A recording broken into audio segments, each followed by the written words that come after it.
guys, it's Renata from Nourish with Renata, back with my third episode of the 4-part series on nutrition for your cycle. Today we are talking about one of the female sex hormones called progesterone. Progesterone often takes a backseat to the well-known other female sex hormone, estrogen. But progesterone actually has a really big impact on your menstrual cycle, your gastrointestinal system, and on your reproduction. So let's dive into this important hormone as well as what you can do to help your progesterone levels. First of all, what is progesterone? Progesterone is a naturally occurring hormone that is produced to help prepare the body for possible pregnancy. Breaking down the actual word progesterone, pro meaning for or to create, and gesterone from the word gestate, which means pregnancy. So progesterone helps prepare the body for possible pregnancy by stimulating the growth of blood vessels that supply the uterine lining and secrete nutrients to nourish the embryo early on. Progesterone also plays an important role in fetal development. It prevents lactation and strengthens the pelvic muscles for labor. So what happens if your progesterone levels are either too high or too low? Basically, progesterone levels can fluctuate during the menstrual cycle depending on which of the 4 phases you're in. However, if your progesterone levels are dropping very low consistently or are very high consistently, this could have a major impact to your health and wellness.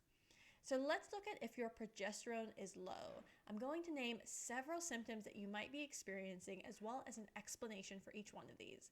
So let's start off with irregular menstrual cycles.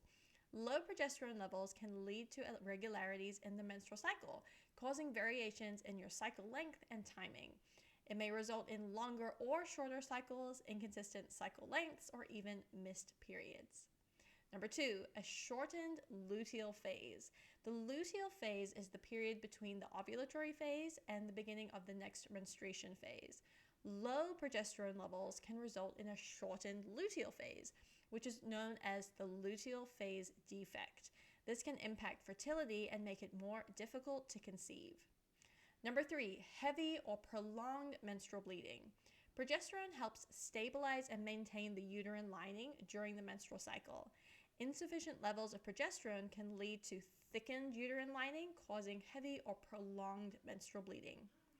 Number 4 is PMS, or premenstrual symptoms. Low progesterone levels can contribute to increased PMS, such as breast tenderness, mood swings, bloating, slower GI movement, resulting in constipation and irritability. These symptoms may be more pronounced in individuals with low progesterone. And number 5 is difficulty in achieving pregnancy. Progesterone is crucial for preparing the uterus for implantation and maintaining pregnancy. Insufficient progesterone levels can make it more challenging to conceive and sustain a pregnancy, potentially leading to recurrent miscarriages or infertility. It's important to note that low progesterone can have various underlying causes, I should say, such as hormonal imbalances, polycystic ovarian syndrome, also known as PCOS, certain medications, or even some existing health conditions. So that's low progesterone. What about high progesterone? High progesterone levels can potentially affect the GI system. Here are a few ways it does this.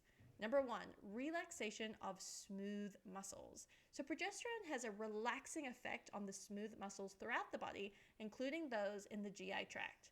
This can slow down the movement of food through the intestines, leading to symptoms like bloating, gas, and constipation. Number 2, acid reflux. So progesterone can relax the lower esophageal sphincter, also known as the LES, which is the muscle that separates the stomach from the esophagus. This relaxation allows the stomach acid to flow back into the esophagus, leading to symptoms like acid reflux or heartburn. Number 3, increased water retention. High progesterone levels can contribute to fluid retention in the body, including the GI tract. So this can result in feelings of bloating and discomfort. And number 4 is changes in appetite and food cravings. Fluctuations in progesterone levels can influence your appetite and your food preferences. Some individuals may experience increased appetite or cravings for certain types of foods during their period of high progesterone.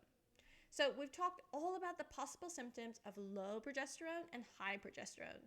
So what can you actually do about this? Well, I wanted to share with you 4 approaches to how you can help yourself to balance your progesterone levels. Number 1 is to eat foods that support your body's hormone levels. Number 2 is to avoid foods and other substances that can affect your hormone balance. Number 3 is reducing stress in your life. Don't underestimate the impact of stress on your hormones. It has a significant impact to them. And number 4 is to reduce body fat. So for the sake of time, I'm only going to focus on number 1, which is my favorite topic, food, and how food can support your body's hormone levels.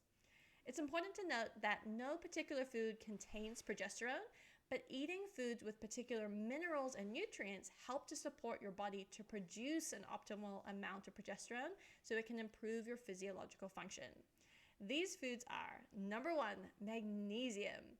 Magnesium-rich foods are so important. We want to aim for about 320 milligrams every day of magnesium if you're over the age of 19, or greater than that as you continue to age.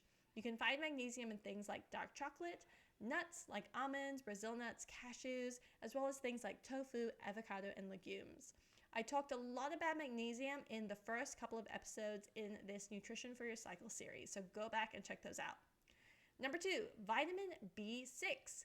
We want to aim for 1.3 milligrams daily if you're not pregnant and 1.5 milligrams daily if you are pregnant. Fish, such as salmon, and a 6-ounce portion of salmon gives you 94% of the recommended daily intake of B6.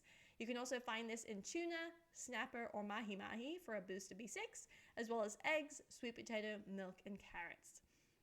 Note that B6 has been linked to help increase fertility by up to 120%, as well as reduce miscarriage rates by around 50%. So B6 is also important for pregnant women. And my third amazing food for progesterone support is zinc-rich foods. Aim for 8 milligrams of zinc daily if not pregnant, or greater than this if you are pregnant, or if you're breastfeeding. Now, shellfish like oysters are really high in zinc, and so is shrimp and crab. 100 grams of shrimp or crab gives you about 14% of the recommended daily intake. You can also find zinc in seeds, whole grains, vegetables, low-fat yogurt. They're all great options. Now, in terms of foods, there's also a couple of supplements that I want to touch on that are really helpful for progesterone production. The first is maca root. Maca is a plant originating from the Peruvian Andes Mountains.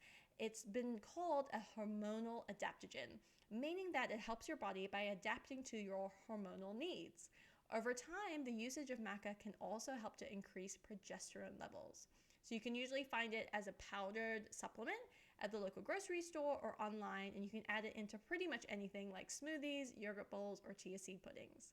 The second supplement is chaste tea berry or chaste berry. It's the fruit of the chaste tree, which is native to the Mediterranean region and Asia. The chaste berry has actually been used in Germany as a prescription to help women with PMS for a number of years. And in fact, a small study of women who took about 20 milligrams of chaste berry for 3 months saw an increase in progesterone to normalize their luteal phase. You can find chaste berry, once again, at supermarkets and online in the form of capsules, extracts, gummies, and in teas. Now, when it comes to food, it's also important to talk about fasting. Intermittent fasting has become so popular because of its health benefits.